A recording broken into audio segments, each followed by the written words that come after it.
bid'ah itu terjadi dalam perkara sarana-sarana, sebagaimana bid'ah terjadi dalam masalah tujuan-tujuan. Ya, disebutkan oleh beliau, al-bid'ah takunu fil wasail kama annal bid'ah takunu fil ghayat. Ya, bid'ah itu juga terjadi dalam masalah sarana. Jadi bukan hanya dalam tujuan, bukan hanya dalam ibadah intinya, tidak, tapi juga dalam sarananya itu juga ada kebid'ahan di situ. Nah, ini untuk membantah ahli bid'ah yang membolehkan maulid Nabi SAW, mereka berargumentasi dengan hal ini. Kita ini maulid Nabi bukan ibadah, tapi cuman sarana saja. Ya, ini bukan ibadah, tapi hanya sarana saja. Nah, ini juga disinggung oleh beliau, bahwa bid'ah itu bukan hanya dalam masalah ibadahnya, tapi juga dalam masalah sarananya. Kemudian yang kedua, juga untuk membantah ya sebagian dai yang mengatakan bid'ah itu hanya terjadi dalam urusan ibadah saja, tidak dalam urusan sarana. Sehingga sebagian mereka memunculkan metode-metode dakwah yang bid'ah. Seperti berdakwah lewat musik, atau berdakwah lewat drama-drama film misalnya. Kata mereka, wah ini kan cuma sarana saja. Kalau sarana itu bebas. Ya, tidak ada kebid'ahan. Yang bid'ah itu adalah ibadahnya. Tujuannya itu baru bid'ah. Nah, ini keliru. Ya, bid'ah itu juga terjadi dalam sarana. Apa dalilnya? Yang pertama, yaitu peristiwa pembukuan Al-Quran di zaman Khalifah Abu Bakar As-Siddiq radhiyallahu ta'ala anhu. Ketika banyak di antara para qurra terbunuh dalam peperangan-peperangan yang terjadi di zaman Khalifah Abu Bakar As-Siddiq, maka para sahabat, sebagian di antara mereka khawatir kalau Al-Quran ini lama-kelamaan akan ditinggalkan oleh kaum muslimin. Maka sebagian sahabat berinisiatif untuk mengumpulkan Al-Quran, kemudian disusun menjadi satu mushaf. Abu Bakar As-Siddiq ragu. Kenapa ragu? Karena hal ini tidak dilakukan oleh Nabi SAW. Al-Quran itu tujuan. Sedangkan pembukuan Al-Quran itu sarana. Lihat, Abu Bakar As-Siddiq berpikir bahwasanya sarana itu juga bisa terjadi bid'ah. Ya, pembukuan Al-Quran ini sarana, karena tujuannya adalah Al-Quran. Abu Bakar masih maju mundur. Ya, apakah benar pembukuan Al-Quran? Karena Nabi SAW itu tidak pernah membukukan Al-Quran. Demikian juga Zaid ibn Thabit yang ditugaskan sebagai panitia, ketua panitia mengumpulkan Al-Quran, Jam'ul Quran, itu juga bertanya kepada Abu Bakar dan Umar, kaifa tuqaddimani ala amrin lam yaf'alhu Nabi SAW. Bagaimana bisa kalian melakukan suatu perkara yang tidak dilakukan oleh Nabi SAW? Maka terbetik pemahaman sahabat itu dalam masalah sarana itu juga terjadi bid'ah. Bukan hanya dalam tujuan saja. Ya, meskipun nanti para sahabat akhirnya membukukan Al-Quran karena kaidah-kaidah yang disepakati bahwa bid'ah dalam masalah sarana itu hanya terjadi apabila syarat-syaratnya terpenuhi. Nanti akan disebutkan apa syarat-syaratnya. Sarana itu juga dikatakan sebagai perbuatan bid'ah. Kemudian dalil yang kedua adalah apa yang diriwayatkan oleh Imam Ad-Darimi ketika Abdullah bin Mas'ud radhiyallahu ta'ala anhu mentahdzir orang-orang yang berzikir dengan menggunakan kerikil-kerikil. Ini masyhur kisah Abdullah bin Mas'ud radhiyallahu anhu. Beliau mendengar ada sekelompok manusia yang berzikir secara berjamaah dengan menggunakan kerikil. Zikirnya bukan hal yang bid'ah, tapi sarana yang mereka kerjakan itu bid'ah. Abdullah bin Mas'ud datang kepada mereka, kemudian mengatakan kepada mereka, ringkasnya Abdullah bin Mas'ud mengatakan, waihakum ya ummat Muhammad, ma asra'a halakatakum, haula'i sahabatu nabiyyikum mutawafirun, wa hadhihi aniyatuhu lam tuksar, wa thiyabuhu lam tabla. Wahai umatnya Muhammad, celaka kalian, alangkah cepatnya kalian binasa. Mereka para sahabat Nabi SAW masih ada di tengah-tengah kalian. Bejana-bejana Nabi masih belum rusak. Pakaian Nabi masih belum usang. Kemudian Abdullah bin Mas'ud mengatakan kepada mereka, a'innakum ala millatin hiya ahda min millati Muhammad am antum muftatihu babi dhalalah. Apakah kalian hanya punya dua pilihan? Apakah kalian merasa apa yang kalian lakukan ini lebih baik daripada apa yang dahulu dikerjakan Nabi Shallallahu Alaihi Wasallam, atau memang yang kedua kalian membuka pintu-pintu kesesatan. Perhatikan di sini Abdullah bin Mas'ud mentahdzir, mencela, memperingatkan sarana mereka yang bid'ah. Bukan zikirnya yang bid'ah, tapi sarana mereka yang bid'ah. Nah, jamaah yang dimuliakan oleh Allah Subhanahu wa taala, Syekhul Islam Ibnu Taimiyah rahimahullah menyebutkan dalam kitabnya Al-Iqtida tentang dawabit. Ketentuan-ketentuan kapan sarana itu bisa dikategorikan sebagai bid'ah dan kapan sarana tidak dikategorikan sebagai bid'ah. Ringkasnya apa yang disampaikan oleh Syekhul Islam Ibnu Taimiyah rahimahullah itu ada dua ketentuannya. Yang pertama adalah al-muqtadi li ihdathiha. Dan yang kedua adalah al-mani' li ihdathiha. Yang pertama adalah yaitu motivasi. Apa motivasinya untuk menciptakan sarana tersebut, menggunakan sarana tersebut? Apakah ada keharusan, ada kepentingan untuk menggunakan sarana tersebut? Kalau memang ada, kemudian dilihat yang kedua, adakah pencegah yang menghalangi untuk melaksanakan sarana tersebut? Ini bisa kita ambil contohnya ya. Mungkin kalau disampaikan ketentuan kaidah-kaidahnya mungkin agak membingungkan bagi sebagian orang. Contoh misalnya jam'ul Quran, mengumpulkan Al-Quran. Ada sebagian orang di antara ahli bid'ah mengatakan mengumpulkan Al-Quran menjadi mushaf di zaman Abu Bakar As-Siddiq itu adalah bid'ah. Karena di zaman Nabi SAW itu tidak terjadi mengumpulkan Al-Quran. Ada orang-orang yang berhujjah seperti itu. Kalau memang kalian ini, wahai orang-orang Wahabi yang suka membid'ahkan, kalau kalian ini membid'ahkan Maulid Nabi, berarti bid'ahin juga dong Abu Bakar itu, yang telah melakukan bid'ah mengumpulkan Al-Quran menjadi mushaf.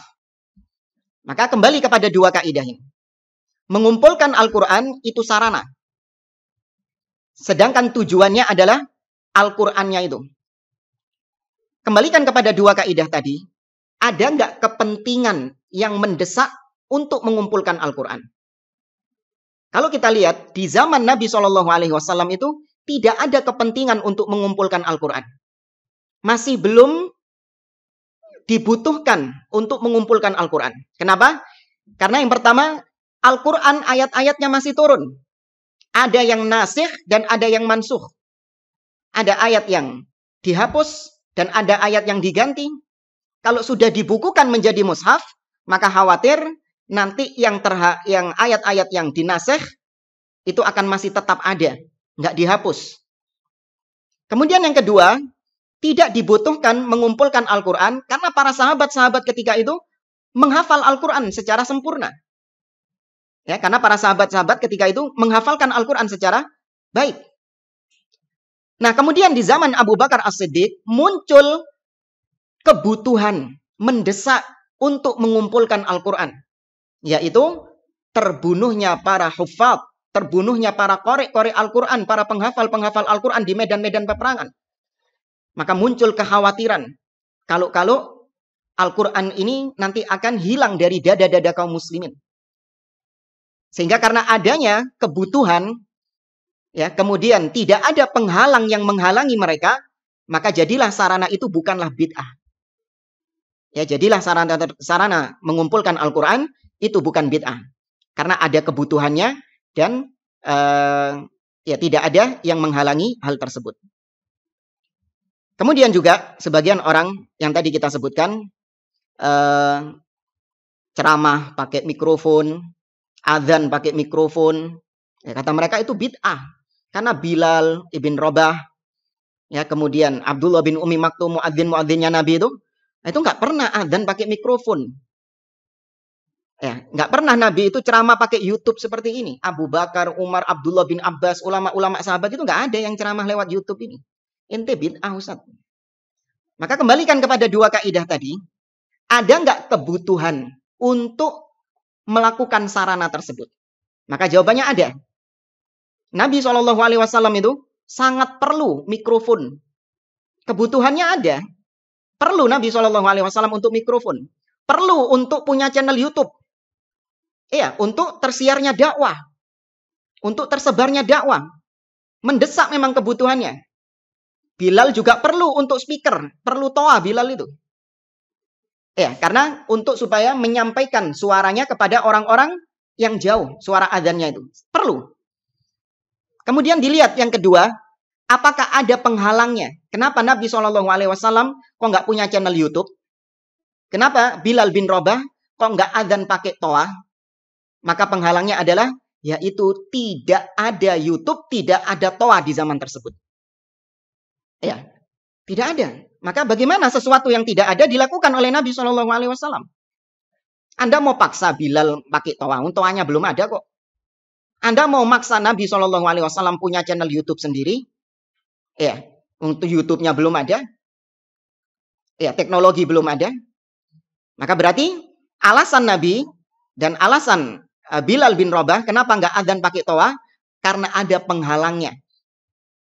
Ya, kebutuhannya ada, tapi penghalangnya nggak ada. Maka itu sarana yang dibolehkan. Ya, sarana yang diperbolehkan karena ada penghalangnya. Kemudian contoh yang lain misalnya yaitu nasyid-nasyid atau musik-musik Islami. Berdakwah lewat musik.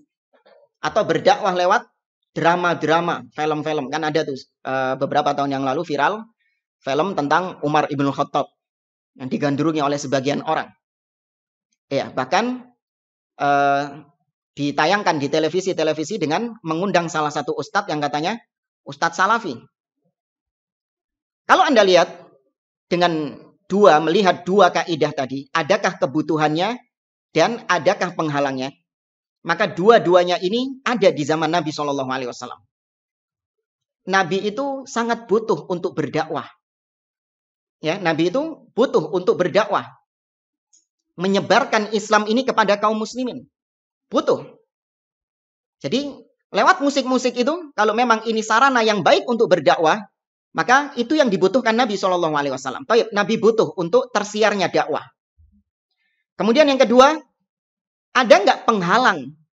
Nabi tidak bisa berdakwah lewat musik. Para sahabat tidak bisa berdakwah lewat musik. Ternyata tidak ada yang menghalangi mereka. Musik sudah ada di zaman tersebut. Nyanyian-nyanyian sudah ada di zaman tersebut. Ya, alat-alat musik sudah ada di zaman tersebut.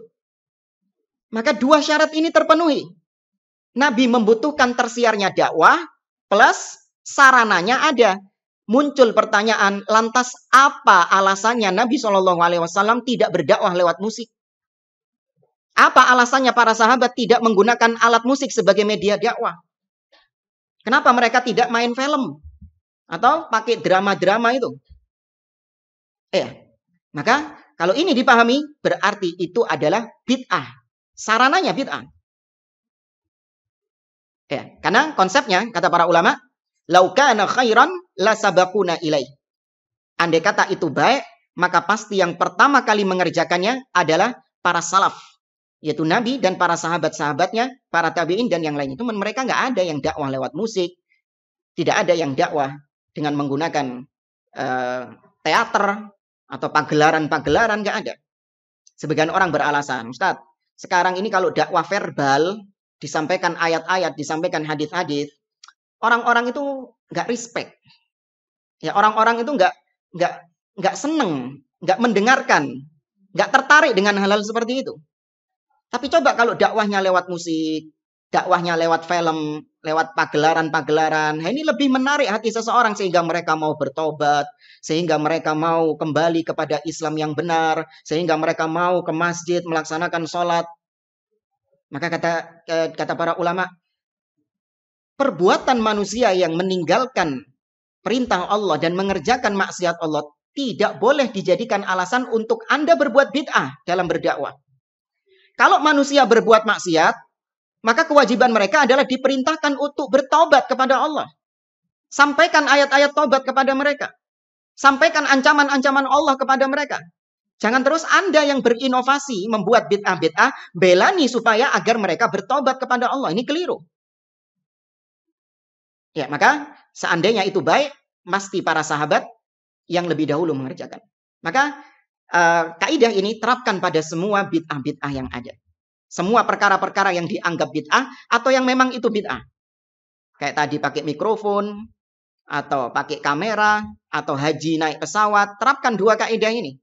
Ada nggak kebutuhan mendesak? Kemudian ada nggak penghalangnya? Ya, Nabi SAW butuh pesawat. Iya.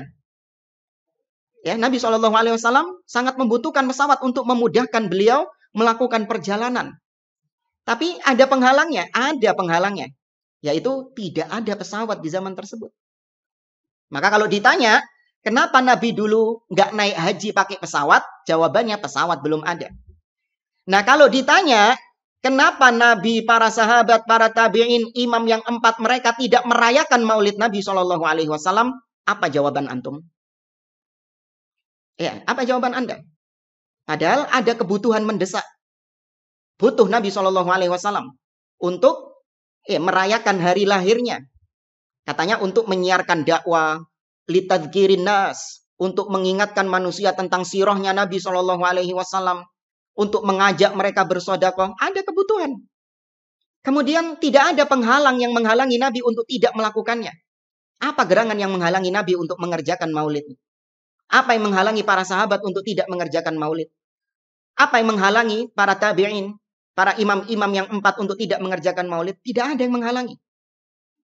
Muncul pertanyaan, lantas berikan kami satu jawaban, lantas kenapa mereka tidak melaksanakan merayakan hari lahirnya Nabi SAW? Berikan kita alasan. Apakah mereka nggak mampu? Atau nggak sempat?